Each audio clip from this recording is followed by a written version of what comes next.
Since my last video, we've learned a thing or two about Live Studio, so let's go over everything I've found. And that includes the ideal settings for reducing lag, how to fix audio, the recommended system requirements, and a guaranteed way to get access. And we're going to start with the recommended system requirements. And this took some digging to find, and I was actually quite surprised when I did find it. So firstly, we'll do a quick comparison with the OBS requirements, which for some reason is here on Steam. So we can see this recommends an Intel i7 8700K, 8GB of RAM, and a GeForce 10 series graphics card.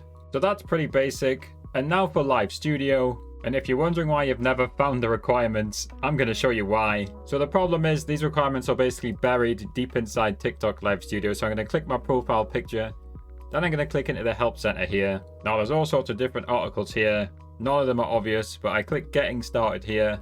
Then I click on how to go live on TikTok, and I wade through all this information. If I keep scrolling, eventually we're going to get to a section which actually shows us the system requirements, and here it is. Now this is where I was actually quite shocked. Just look at some of these requirements. So for example, just to run Fortnite, they're recommending minimum a 2060 NVIDIA graphics card. Now, if you excuse me, I'll never know how to say this word. Elite.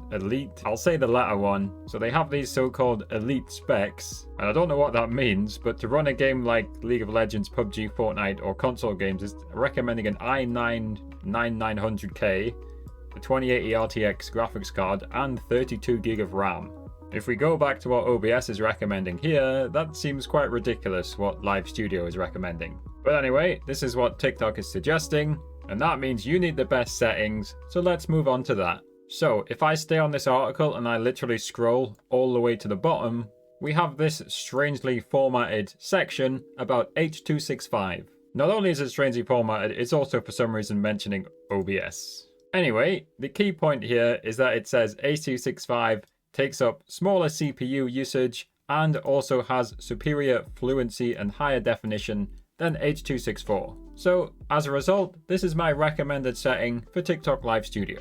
So let's just leave this article. We'll click on the cog in the bottom left, stay on the stream quality page here, scroll down a bit and head into the advanced settings. Now, if I hover my mouse over encoder here, you can see what it says. Hard coding may optimize your live experience by lowering the CPU usage. But then strangely, it leaves the default on the software encoder.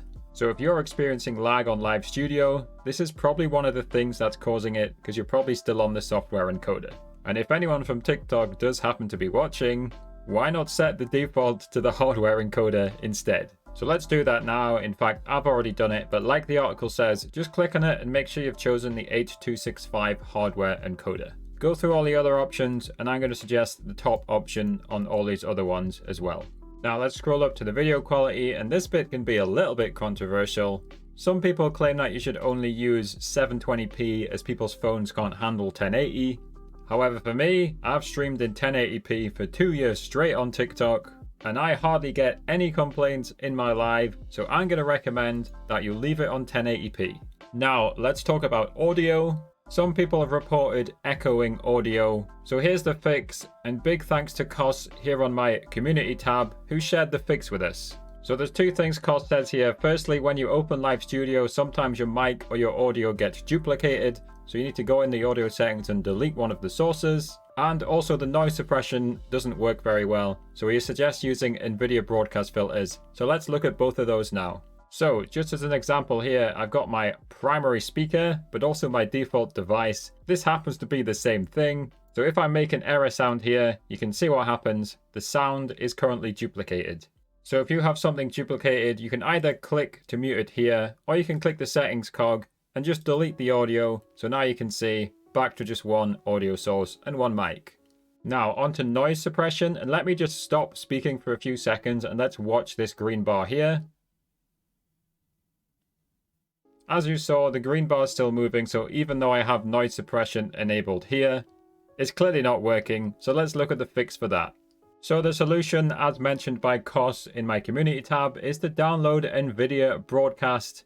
And a quick note here, this does need a 20 series graphics card or above. So I've put that link in the description, and we're just going to focus on the microphone settings here. It's actually really simple. Just firstly, pick your microphone off the list, and then make sure the correct effect is added. There's only 2 effects, so make sure noise removal is added. There is this other effect, which is room echo removal, so turn that one on if you want. Just make sure whatever you're choosing is checked green here. So now I'm just restarting Live Studio and opening it up again, because now we're going to have a new microphone source. So I'll click back into sound settings here. Click on add microphone, and I now have a new microphone called microphone NVIDIA Broadcast. So now we don't need the noise suppression here. I'll just add that, and of course I've got my old mic added as well. So I'll delete the audio on that. And now you have working noise suppression in Live Studio, but let's just test it. It's usually delayed by 1 or 2 seconds, but once I stop speaking, this green bar should completely disappear after about 2 seconds. Let's watch.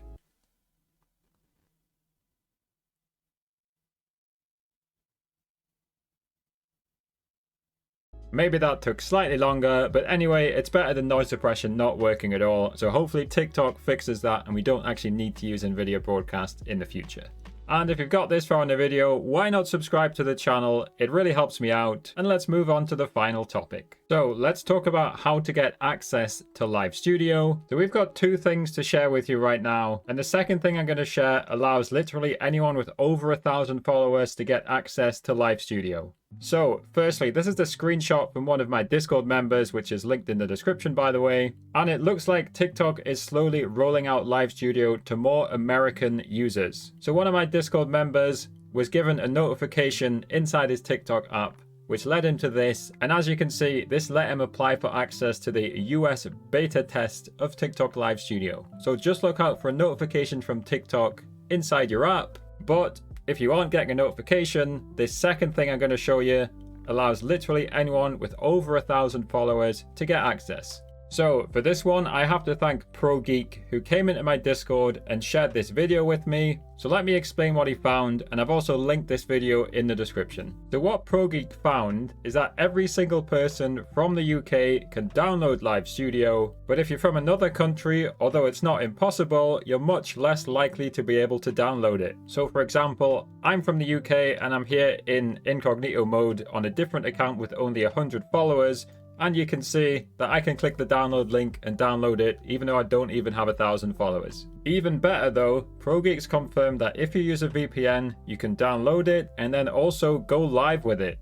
And if you're using a VPN, why not support the channel by going to nordvpn.com/WGMojo, all one word, and that gives you up to 68% off NordVPN's packages. So just set your NordVPN or any other VPN to a British server, then head to the Live Studio download link, which I'll put in the description, and as long as you keep your VPN on, you should then be able to just press start and go live from Live Studio. Just one word of caution, it's not entirely clear whether this is within the TikTok terms of service. However, ProGeek has been doing this for many weeks and he hasn't been banned once. So try this out for yourself, use my NordVPN link if you want to support the channel, and let me know in the comments if the VPN method works for you. Don't forget to sub to the channel if you found this useful. If you're looking for one-on-one advice or many other TikTok services, then check out my Fiverr page in the description. And as usual, thanks for watching.